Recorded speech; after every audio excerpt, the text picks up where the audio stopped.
Hey everyone, it's Becca here, leader of the Scrunchy Squad, and you're listening to the Wrestling with Entertainment podcast. What's going on, everybody? This is SoCal's resident redneck, the backwoods brawler Hunter Freeman, and you are listening to Wrestling with Entertainment. Hey, this is the girl on fire, Jessie Nolan, and you're listening to Wrestling with Entertainment. Hello, and welcome to the show. It's Wrestling with Entertainment, bringing you the latest exclusive breaking news, previewing and reviewing the latest shows from WWE, AEW, New Japan, and interviewing your favorite wrestlers every Saturday and Wednesday on YouTube and Castbox. I am your host, James J., alongside Kaliko Yachts. A fairly disappointed Kaliko Yachts. But that's a whole nother show. Wrestle Kingdom Blues. Bro, we called it.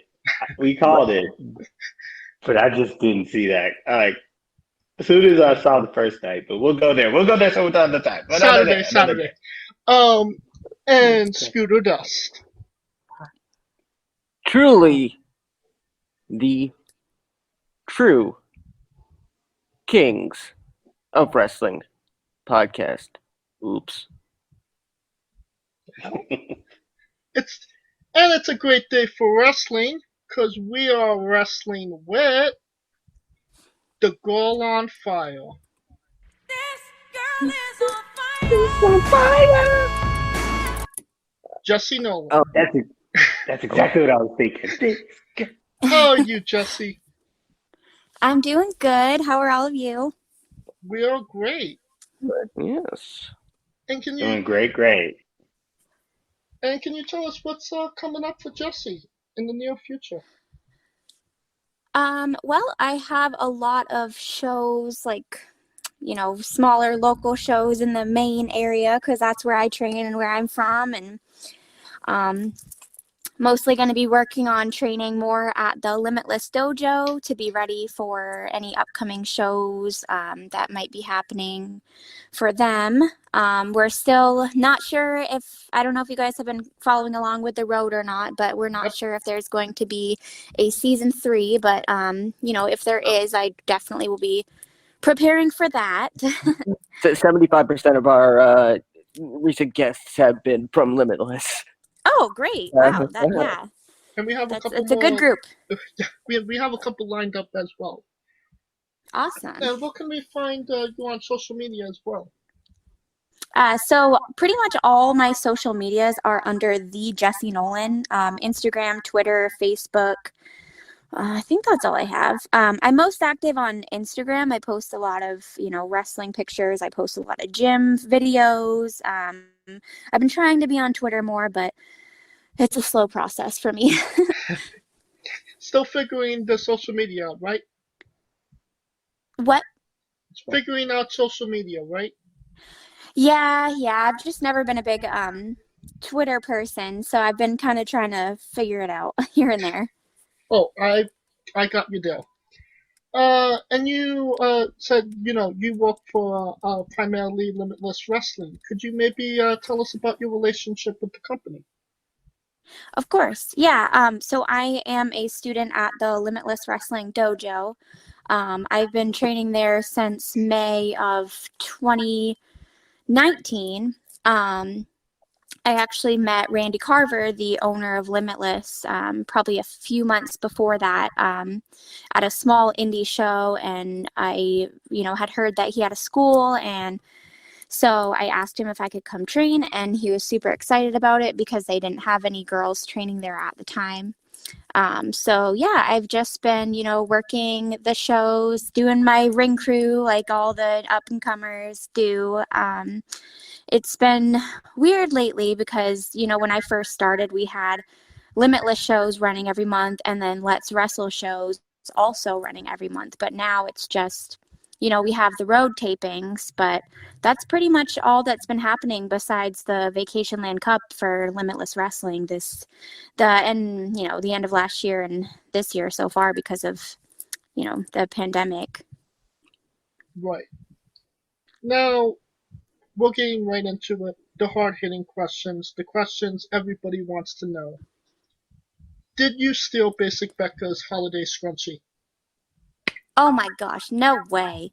No. I love Becca and I would never do that to her. So you're saying you're not sus? No, of course not. We on the case for her. We on the case for her. So keep that in mind. We got our All eyes right. on you. All right. Good to Well, know.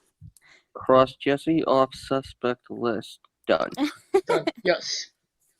Yes. That's the real reason we asked you to do this interview. Okay. We're narrowing down our suspect list. Scooter, you have a question? Yes. All right. We're gonna get into the real hard, heavy stuff. Actually, no. Let's keep it light. We'll save the heavy stuff for a little later. The girl on fire. Obviously, for anybody who's basically under a rock at this point, and given the time, some people actually may be under rocks. But are you a huge Hunger Games fan? I wouldn't say that I'm a huge fan. I've seen the movies. I really love the movies. But the Girl on Fire was never based off of that. So I think a lot of people, see that and they think, oh, the Hunger Games. But I kind of take my own meaning from it. All right. Okay. And what is that meeting? Well, I grew up pretty quiet and reserved, and I always knew that there was something inside of me, some potential of being more than who I was, and I just felt like for a long time there was just this fire burning down inside of me, and now that I have a stage and a platform to perform, I can let that fire out. And do you feel that you have let that fire out completely? I'm gonna say no, just because I've only had a few matches and people really haven't seen what the Girl on Fire can bring to the table fully yet. All right. All right. Kalika, you have a question? I mean, yes, I do. But before I go there, I would think the Girl on Fire was from the Alicia Keys song. That's like the women's anthem. Yeah, that's But good. anywho, I've been checking the Instagrams, and you are a jack of all trades. I've seen you as an announcer, the referee. You bench press more than I do. You could do a hurrah. It just seems like you're just all over you're just really, really, really deeply into the wrestling business. So I just really want to get the story of what got you that itch, that bug that that fell in love with pro wrestling from the start. The keyboard, Yeah. the fire. Yeah, the fire. That's our word of the day. Yes.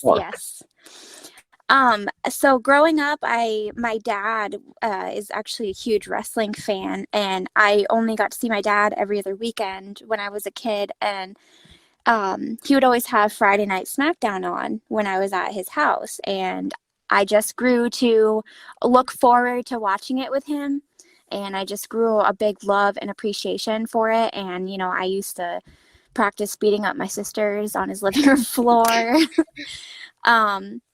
So I just, I eventually started watching it on my own and became like a really huge fan of it and got really serious about, learning more about it, more about the wrestlers and the history. And all through probably middle school and high school, I would just tell everybody I could, I'm going to be a pro wrestler someday. I'm going to be a pro wrestler someday. And nobody believed me, of course. But, I went off to college and I got a degree and I got all serious about academics, and, that kind of went on the back burner. But then, like I was saying earlier, I met Randy Carver, and I started going to some indie shows, and my passion for professional wrestling really was renewed, and that fire was reignited. And I went to a Limitless show, my first Limitless show in March of 2019. And I was in awe. Like, I was just so amazed. And so when I started training at the dojo, I just knew that it was something that I wanted to stick with. And it wasn't always easy. It's really hard. It's very taxing on the body. It's exhausting, but it's so rewarding and it's so worth it. And I'm really glad that I was able to find the opportunity and a space to actually train. Now you mentioned You know what? Before you get to that, it's nice to know that girls actually still do practice wrestling, beating up on their sisters too. Oh, yeah. Nice to know. That is the best gym I've ever heard, because I thought it was just a boys thing. No. So that was actually my follow-up question. Does your sisters feel like all that pain and abuse was worth it because you finally did achieve your dreams, or are they a little less supportive of the wrestling career? I mean, they know that how passionate I was about wrestling growing up and how much I loved it and how much I love it today. And I think so I have two sisters, and they're both very proud of me, and they're both really excited that I am actually, following my dreams. So I think that all the aggressiveness as kids, it was maybe kind of worth it, maybe not, but they forgive me at least. Hypothetically speaking, if they wanted to come into pro wrestling, would you be the supportive, loving sister, or would you be the Roman Reigns head of the table sister? Oh gosh, I'm more of the nurturing and supportive type. I think that if my sisters were to come and train with me, I'd do everything I could to teach them the ropes from what I know and make sure that I support them, because I know that, being a new a new person in the business, just first starting out learning, it's really important to have a good support system. Otherwise, it kind of sets you up for failure. It's an interesting. I like that because, and from my years in the business, having known some wrestlers with siblings, with 6, 7, 8, 10 years in, that they would say absolutely not to letting their siblings train based on everything they've gone through, what they put their body through. So I think that's a refreshing take on that issue. I mean, it's definitely very challenging on the body. I've definitely spent a lot of money on chiropractor appointments lately. But if it's something that you're passionate about, if it's something that anybody's passionate about, I really encourage them to try it, because there's, when you're first learning, there's definitely like a learning curve, and there's like kind of a hump that you have to get over before you really kind of get used to throwing your body around in a way that it's not supposed to be thrown around. But yeah, I mean, I encourage anyone to try it who wants to try it, because it's very rewarding. Speaking of chiropractors, your first match was against your teacher, your sensei, whatever you'd like to call him, Danger Kid, on the road. Yes. And it didn't necessarily seem like he was taking it easy on his student. It kind of seemed like he was shooting rather than walking. Could you maybe tell us about that match a little bit? Oh, just to say, James, if I could just counter that, when I watched the match, I didn't see that. What I saw was a teacher helping guide their student to a great match. And I know it's taboo to talk about those times when you can hear wrestlers call things in the ring, but there was one spot where you were really hurt before he kicked you in the spine. He brings you to the corner, and you just hear him say, "Are you okay?" And I love the care in that. I just have to say that. Yeah, so I can touch a bit on both of those. So that match was it was a tough match. Not in that it was like, I thought that the match turned out great. Oh, it did. But he pushed me to my limits. He really did. And Danger Kid and I have been training together, almost since the beginning of me starting my training journey. And we've grown to be very close. And we, obviously I care about him a lot as a trainer and as a friend. And I believe that he cares about me a lot as, a student and a friend. And he definitely did not take it easy on me. But he also, at the same time, he did make sure that I was okay, because things hurt and like really bad sometimes. He sent on me and I thought my ribs were gonna break. I think one of my ribs actually still hurts sometimes from that swanton bomb at the end. But he definitely pushed me to my limits. He pushes me all the time to be the best that I can. He pushes me to do things that I never thought that I could do. And so just being able to have that match, that was my first match ever, my first match. And just being able to do it with him after all the encouragement and the training and the, heart to hearts, it just meant so much to me. And so just him pushing me to have the best match that I could and supporting me through it was really, really, really awesome. Kaliko, you have a question? Yeah, I want to go into that match. After that match, do you feel like, because you said it was pushing you to your limit, do you see yourself now getting a lot more comfortable and you feel like, hey, this is a lot smoother transition? Usually you see the fast improvement from the first match to the second match. Did you feel that going into that second match, it was not as nerve-wracking and you felt a little bit more like, hey, I can do this now?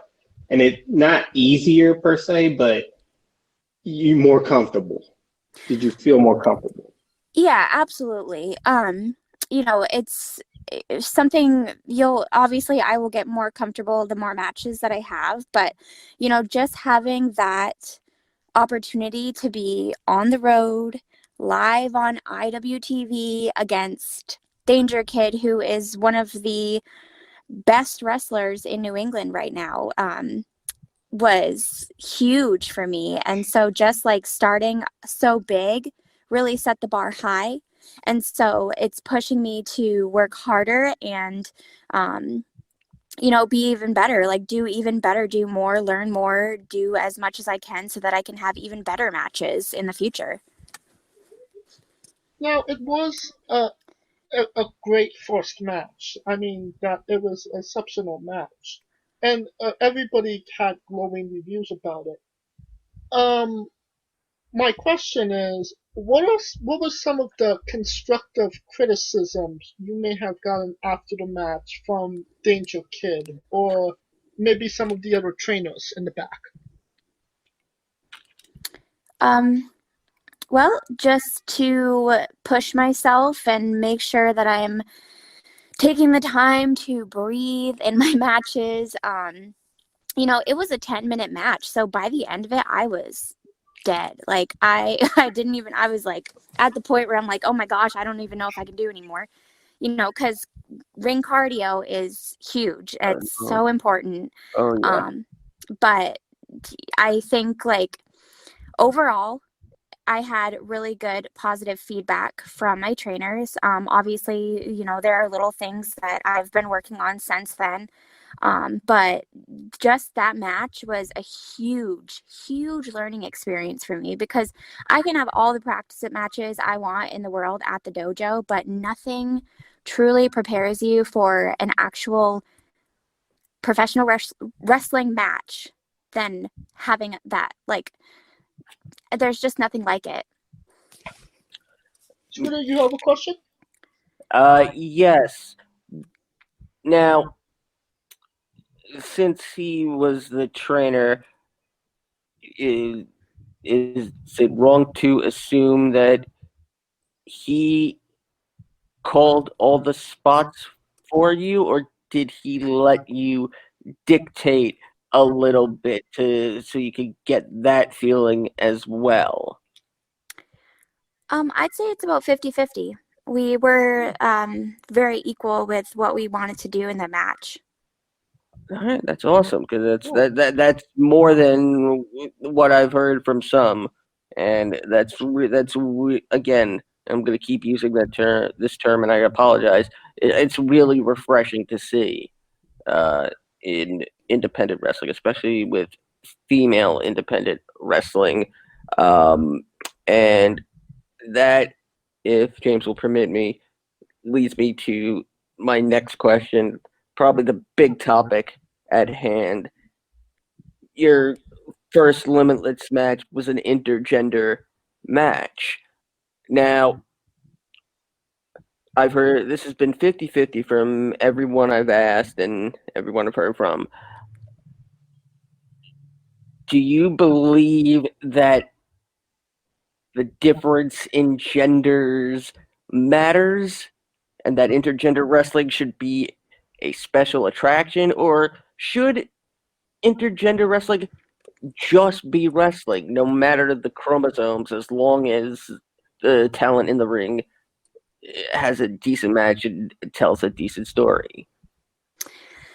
So I have actually had a lot of conversation about this topic recently with one of my good friends. He actually trained about 15 years ago with Steve Bradley. I don't know if you guys have heard of him before, but Superman Steve Bradley? yes, so he trained with Steve Bradley in a time where intergender wrestling was just very frowned upon. You know, it was very like, yes, exactly. You know, he grew up, when I say grew up, like in the wrestling business, he grew up very old school. And so, you know, he kind of picks my brain a lot about intergender, because it's not something that he's really been around, or he's never wrestled a girl. So the way I look at it, so first of all, I'm a huge supporter of intergender wrestling. Huge. When I first, my first Limitless event, there was an intergender match. I believe it was Chris Statlander versus Christian Casanova. And that was I think that was the first time I'd ever seen an intergender match. And I was like, this is interesting, because, you know, I grew up watching WWE, never had intergender matches. Like, anytime they had a mixed tag, the girls wrestled the girls, the guys wrestled the guys. Right.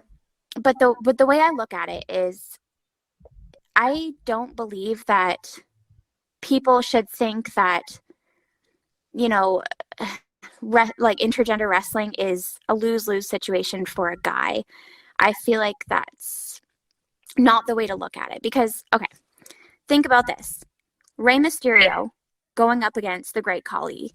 Rey Mysterio is smaller. Rey Mysterio is not as strong. But he can still beat the Great Khali with his techniques that he brings to the ring. Girls may not be as big and as strong as the guys that they're wrestling in the ring, but they still have the training and the power and the fire to bring to the ring, so that they have that equal, what's the word? Like, they bring equality to intergender matches. They bring the fire. Right. So, like, it's something that I've thought a lot about, because as a girl training with only guys, I don't train with any other girls. I've wrestled one girl ever. And so, I'm a big proponent for intergender wrestling, and I like wrestling, guys. I think that it pushes me to work harder and train harder and, be the best version of myself that I can be and push myself in the gym. And so I feel like I'm rambling at this point, but I'm just very passionate about this topic because I just feel like girls are pretty, excuse my language, badass, and they deserve to be in the ring with guys. That was an awesome answer. Yes. That's an eloquent answer. Because honestly, I wouldn't even call them girls. Those are women. And to me, like 2020, if anything, 2020, if any, like good that came out of 2020 as far as wrestling, it just shows like if you get the right matchup with the right story, you can get intergender wrestling really, really on the buzz and on the scene. If you look at TNA, of course, Tessa Blanchard, and she became the world heavyweight, the world champion. You know what I mean? Yep. Or Sexy Star when she became the champion. So it's not out of the realm of possibility. I just think that people are more focused on the physical aspect of it, Yes, rather exactly. than the storytelling aspect of it. And I feel like if it's the right story, it wouldn't matter.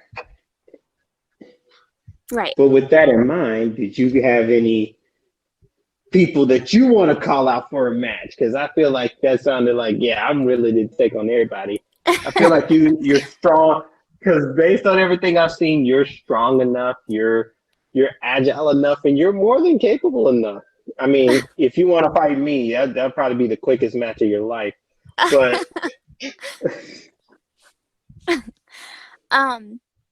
yeah, I mean, I've definitely been keeping my eye on a lot of the wrestlers who have been on the road. And I actually got called out after my match by Logan Black. And so I've been definitely keeping my eye on him. He's very terrifying, but I think that, I could do my best in the ring against him. I may not win. I may get the crap beaten out of me, but I would give it a very good shot.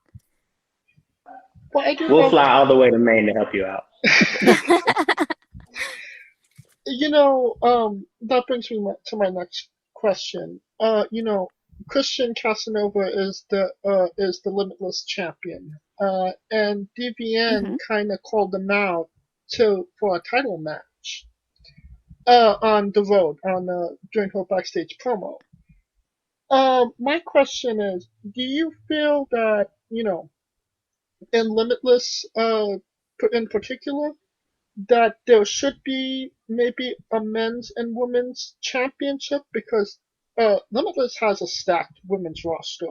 Or would you rather it be one championship that both guys and girls go for? That is a good question. Not something that I've really thought of before. I mean, I believe that the Limitless title should be open to men and women. So the sister promotion to Limitless is Let's Wrestle, and DVN was actually the first Let's Wrestle champion. It's been held by men since then, but I think that man, you guys ask hard questions. I think that girls should be getting shots at the Limitless World Championship. All right. Brandon Turner more than that. Sorry, I had to take that shot. No, do you have another question, Scooter? Nah. Now, okay. You're billed from strong Maine. Is there a weak Maine? Are you a Bluegrass fan? And are you a fan of the Sandy River Festival? I have never heard of that, to be honest. And I don't think that I would bill myself as a bluegrass fan. I am definitely not a hater of it. It's just not something that I would go out of my way to listen to, if that makes sense. Right, that's the correct answer. Nobody's a Bluegrass fan. Aw. I think that's a good segue into this question. Pineapple on pizza. What's your stance? Oh, I was going to get us there another way. I'm pro pineapple on pizza. Let me rearrange the question. Have you ever made somebody that disliked pineapple pizza try it? I can't say that I have. All right. Okay. Now, segueing from that, Maine is really famous for its lobster rolls. Now, one, I hope you're not allergic to shellfish. Two, I hope you don't find lobster disgusting. Three, where would you say the best lobster roll is? Okay. I actually do not like seafood. Oh my god. Crazy enough. I know. Yeah. I know. But I can tell you. Are you sure you're from Maine?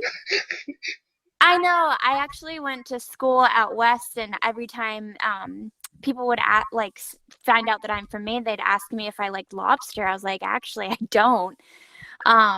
But there's actually a place called Red's Good Eats, I think it's called, in Wiscasset, Maine. And I've heard that they actually have the best lobster roll in the state. All right. And my final main question, is Poland Spring really what it means to be from Maine? What do you mean? Poland Spring, the bottled water, their slogan was what it means to be from Maine. Oh. And it says it's just a joke question. That's all it is. I don't know how to answer that. I mean, Just I've say spent yes. a lot of... It's okay. Nobody, I don't even know how to answer that. I mean, I drink the water, so I guess, I don't know. Let's kind of get back on topic. What has it been like to start your career in the pandemic era of wrestling? Do you kind of feel like it's benefited you because you have that more time, or do you kind of feel like you're ready now and you really wish you be wrestling in front of crowds as of right now? Kind of a little bit of both. So back in March, when all of this really started getting serious, was actually the time where I was starting to really go down the road of getting ready to make my debut in front of a live crowd. So the pandemic kind of put that on hold. So that was disappointing. But at the same time, I spent the whole summer trying new things and training really hard and really getting the time to truly be ready for my debut, which was against Danger Kid. So, it was disappointing, and I feel like I'd definitely have more matches under my belt by now if there wasn't a pandemic. But at the same time, I really got a lot of training time and a lot of time to hone in my skills. Now, you are part of the Limitless Dojo. Can you maybe tell us about some of your duties there, and like what do you besides training? Is it kind of like we hear about in Japan, or is it kind of more Americanized? Yeah, so it's pretty simple. Like we will, we don't really do too much other than train. Like we'll tighten the ropes every once in a while, make sure the ring's in good shape. Lately we had to sanitize the ring all the time for obvious reasons. But really the crew, the crew that we have at the dojo is the crew who you'll see behind the scenes, building the ring, taking down the ring, setting up all the chairs at the shows, making sure everything's in order, doing whatever needs to get done. That's our group of trainees. We were responsible for those things at shows. Yep. Now,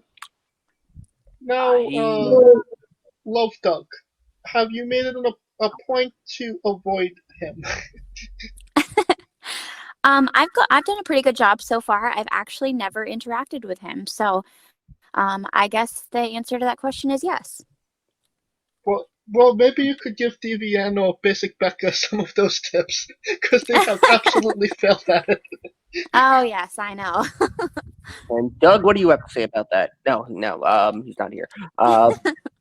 Going back to James' previous question.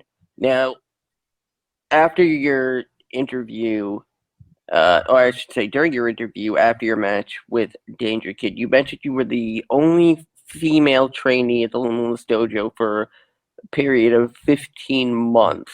Mm-hmm. Now, would you say you were treated with more reverence to succeed, but because to them your success means more potential female trainees, or would you say that they were especially tougher on you for that same reason? I think, being the only female training there really put, not pressure, but like it kind of put a spotlight on me. And it pushed me to, train harder and do better and try to push myself to be just as good as the guys that train there. I think they definitely pushed me harder knowing that I was a female and that, in my area, there's really not a lot of female wrestlers. I think I heard from somebody that I am the only active female wrestler in the state of Maine. I mean, the only other wrestler that comes to mind being from Maine is Scott Taylor, aka Scotty Too Hottie. So that's actually, I think that's a very big plus to be that, sole wrestler from a state. Yeah, absolutely. I think it puts more eyes on me, and it, pushes me to work harder. Excellent. Kaliko, you have a question? Plus, it gives her the title saying she's the best wrestler from that state. Now, starting with your style, because I see you trying out different things, tornado DDTs, hurricanranas.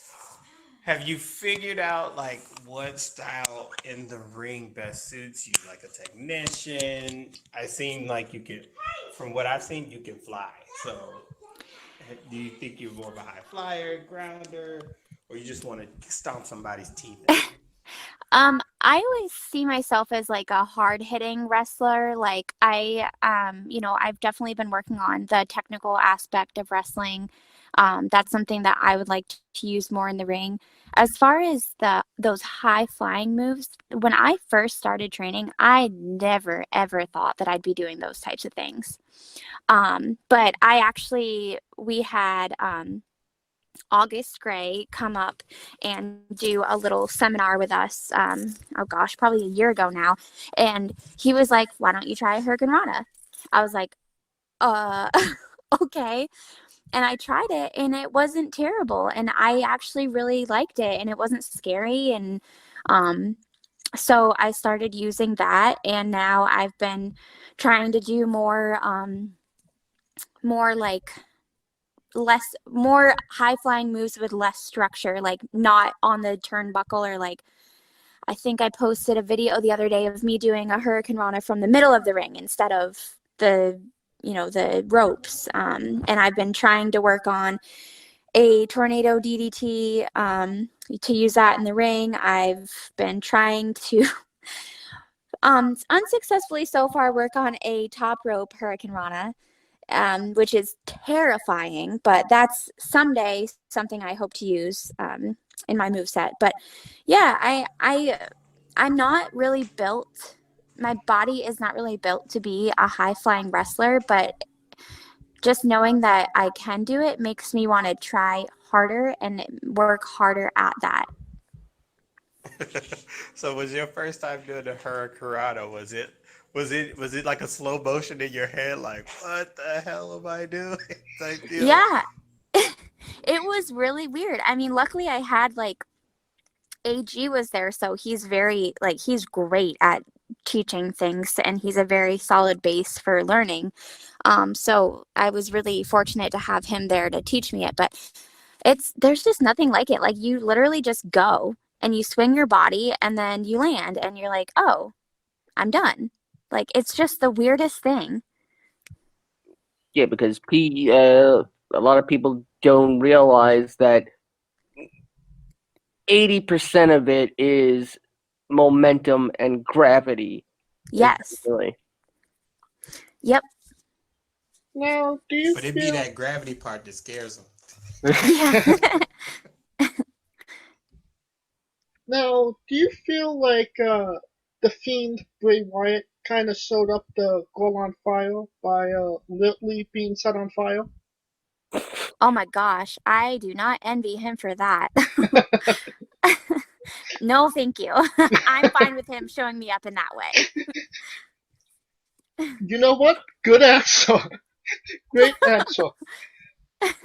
Now, not too long ago, we had a wrestler on named Holden Albright, and he kind of told us that everybody's nerdy about something. It kind of got me and Scooter into a bit of a rivalry for quite some time. So my question to you is, what are you nerdy about? You're saying nerdy? Yeah. Like, what am I like into? Okay. Well, I guess it's kind of a simple answer, but I've been really into weightlifting. I actually go home. I go home every single day from work. I have a little routine. I go home from work, my job, my normal job. I sit down and I watch people work out on YouTube. That's what I do. And then I eat dinner, and then I go to the gym and I work out for 2 hours.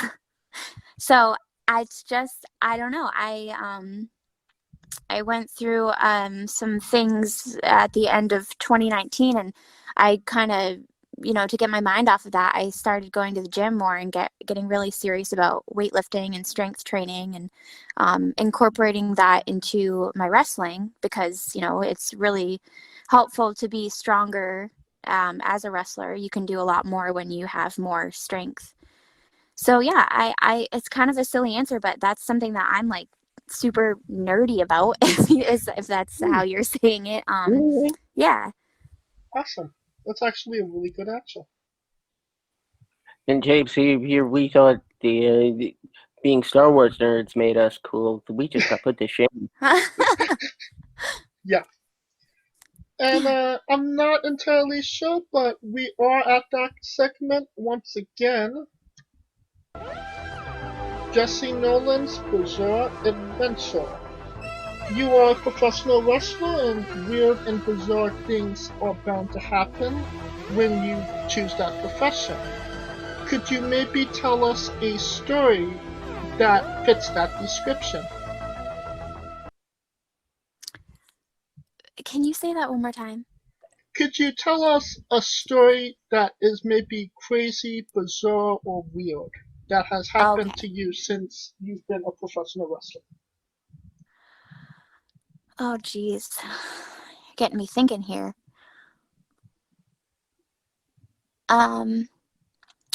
Okay. So something that happened on a show once, a Limitless show, actually. It was probably at the beginning of last year. Do you guys know Dan Hausen? Yes. Yes. Unfortunately. Okay. So Dan Hausen we had Gangrel on a Limitless show. Oh, And it was Gangrel versus Danhausen versus, I believe, DL Hurst versus Alexander Lee, oh my God. who's also one of my trainers. Yeah, so it was a great match. But Danhausen does this thing where he uses his like weird mind power things to get people to dance to the song Tequila. Yeah, so you guys got to YouTube this. It's great. I have it up right now. So I don't Alexander Lee is a very, very serious guy. He's like, no nonsense. Like he's, he turned on his team, the Maine State Posse, because he just wanted to be, an a-hole. And so Danhausen actually got Alexander Lee to do the little dance to Tequila. And then Gangrel did it too. And it was the funniest thing I've ever seen in a wrestling show. 100%. Now, when you say the dance, are we talking the dance that Pee Wee Herman does? Yes, that's the one. Well, I was definitely not expecting that answer. Well, it's nice to see Gangrel, a vampire, dancing to tequila, because I'm usually thinking he hates the silver tequila. Didn't. And Scooter, you have a final question? Actually, I think I've used up all my main questions. Wink. What about you, Kaliko? You said you went to school out west. Kaliko, we can't hear How you. was that? Could you maybe talk a little bit louder? Oh, there we go. Can you hear me now? Yes. There we go. You said you went out west for school. How is that being someone from Maine and being out west? And what part? Well, first of all, what state was it out west? I was in Utah, and it was very weird. Like, I'm from a very small town in Maine. Like, there's probably 2,500 people. I had 200 people in my graduating senior class in high school. That's it. And so I went out to Utah, and there's people everywhere. Like, there's 4 lanes of traffic on the highway. Like, there's just so many people, and I wasn't used to that. And it was just, I don't want to live there ever again. I've been to Utah quite a couple of times and actually almost considered moving out there. Was it Oral Roberts or Utah State? I was actually at BYU in Provo. Okay. I was in Logan. Oh, okay. So not too far. Yeah. And where do you see yourself in 5 years? 5 years. I would like to still be wrestling. Hopefully reach some of my yeah. Hopefully reach some of my goals that I have. I'd like to wrestle on an actual Limitless show with a crowd someday. I'd like to, win a championship, maybe wrestle out of state. I don't know, just like kind of the generic goals. I'd really like to just keep my momentum going and keep doing the best I can and keep bringing the fire to the wrestling business. And we would love to have you back on when you finally do achieve, that championship status. Yeah, of course. And I would love to come back on when that day comes. And thank you very much for that. What is a match that would best describe Jessie Nolan that people should go out of their way to see? I think there's only one question. Yeah, I have my match against Danger Kid. I've actually only had 3 matches total. And I don't know if the other 2 are on YouTube. So, really just keep watching me and Danger Kid, keep enjoying it, and then hopefully soon I will have more matches under my belt that I can share with everybody. Just play it on loop. Yeah, memorize it. And we are nearing the conclusion of this interview. So we are wrestling with the 8 questions of doom. Uh-oh. Dum dum dum. I feel like we need a music intro. Dum dum. Now, this is the 8 questions. It is I'm going to run off the questions, and you answer them the best to your ability. Are you ready, Jessie? I am ready. Excluding yourself, greatest wrestler of all time. Bret Hart. Worst wrestler of all time. Oh no. Oh gosh. Eugene. Oh, Nick, Bill. Nick Dinsmore. Is that terrible? Wow. You guys put me on the spot. I think we're all just I think we're shocked more than Shocked, yes. Okay, character wise. Alright, Maybe not wrestler wise. I don't know. You guys, these are hard questions.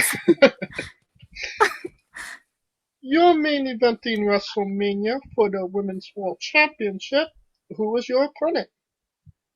Chris Statlander. Sweet. Nice. That's a good pick. If you can come out to anyone's entrance music, past or present, who would it be?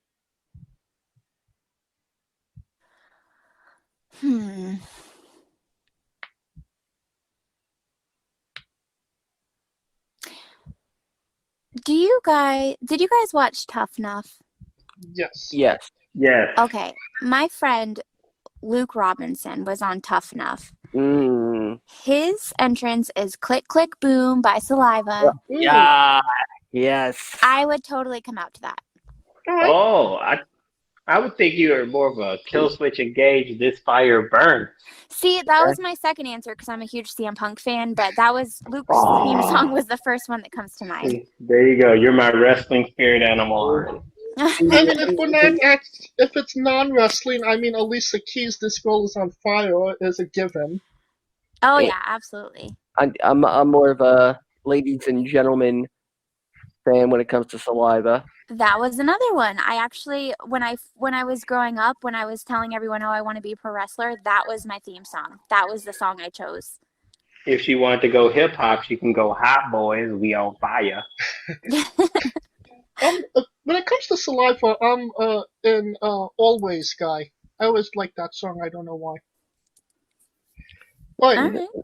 But then the other song I think of is Kevin Rudolph and Let It Rock. Oh, that's a good one. Oh yeah, that WrestleMania song. Yeah, Yep. because bring the fire and whatnot. Yes. Just don't come out for Rick James Fire and Desire. That's too small. I mean, the opportunities are limitless. Wink, wink. Finish the sentence. Kayfabe is. Oh my word. I don't know.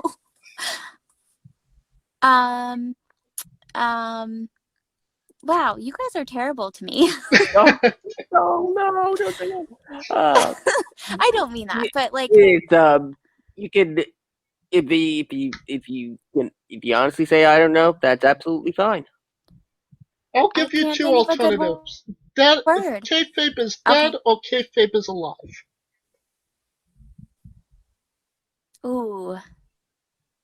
I feel like it's going towards dead, at least in like independent wrestling, because I feel like a lot of wrestlers are merging their personal lives with their wrestling lives, if that makes sense. And we will accept that answer. Okay, all right. New Japan Pro Wrestler Taichi, his ring gear gets smaller every year, revealing more of himself to the world. My question, what is the appropriate trunks to butt cheek ratio for ring gear? Did you just say what's the perfect butt cheek ratio for ring gear? Yes, what is the appropriate trunks Yeah. to butt cheek ratio for ring gear? Oh, Yeah. okay. That's not much. So I am a more modest in my gear style, but I think that are we talking like women or does it matter? Just in general. Doesn't matter. Okay. I think if somebody is confident enough to have their butt cheeks hanging out of their gear, then go for it. All right. And the last question, the main event, the one that everybody wants to know. Have you ever had a conversation about Darby Allin with a stranger in a supermarket? No. And that is the correct answer. Oh, we forgot the last one. We forgot one. Oh, yes, we did. Squash. Squash, fruit or vegetable? Vegetable. It is Yes! Yes! Yes! Yes! Well, I told you. unfortunately, that is told you. incorrect. It is fruit. But don't worry, you're a good company. Ain't no squash juices running around this damn thing. It is indeed a fruit, but not a lot of people actually get that actual correct. So you're in a good group. I mean, I eat it as a vegetable, so. Thank you. Thank you. Kaliko, coconuts are fruit, and there's no coconut juice. There's coconut water. Yes. Boo! And that will conclude our interview with Jessie Nolan. Once again, Jessie, could you tell us where we can find you on social media? Yeah, of course. So it's the Jessie Nolan on Instagram, Twitter, Facebook. I try to stay as active as possible on all my social media accounts so I can interact with the fans and fellow wrestlers. And, it's hopefully you guys will all check it out. And you actually have a pro wrestling tee store as well, correct? I do, yes. I just got my very first shirt up on there that I was really excited about. It's a really cool design. So that's something to check out as well. And all of those links to all of your social medias and your pro wrestling tees account will be in the description of the video below on both YouTube and Castbox. Until then, you can catch me, Scooter, and Kaliko on our Saturday show. We don't know what we'll be talking about, but sure enough, we will be talking about it. Wrestling is crazy, and we follow it all. Until then, you could like, subscribe, and comment both on YouTube and Castbox. And you can join the conversation on Twitter. I am at JamesJ993, and I tweet out everything pertaining to wrestling entertainment. Where can they find Kaliko Yachts? I am Kaliko, and I'm going to try to make a playlist for every song that deals with fire for our girl. And where can like Firestar. And where can they find Scooter Dust? As always, you can find me at Scooter Dust and holding it down for the UNB network at UNBS Wrestling. And for our special guest, Jessie Nolan, I am James J. with Kaliko Yachts, Mitch Mayhem, Scooter Dust, and this has been Wrestling with Entertainment.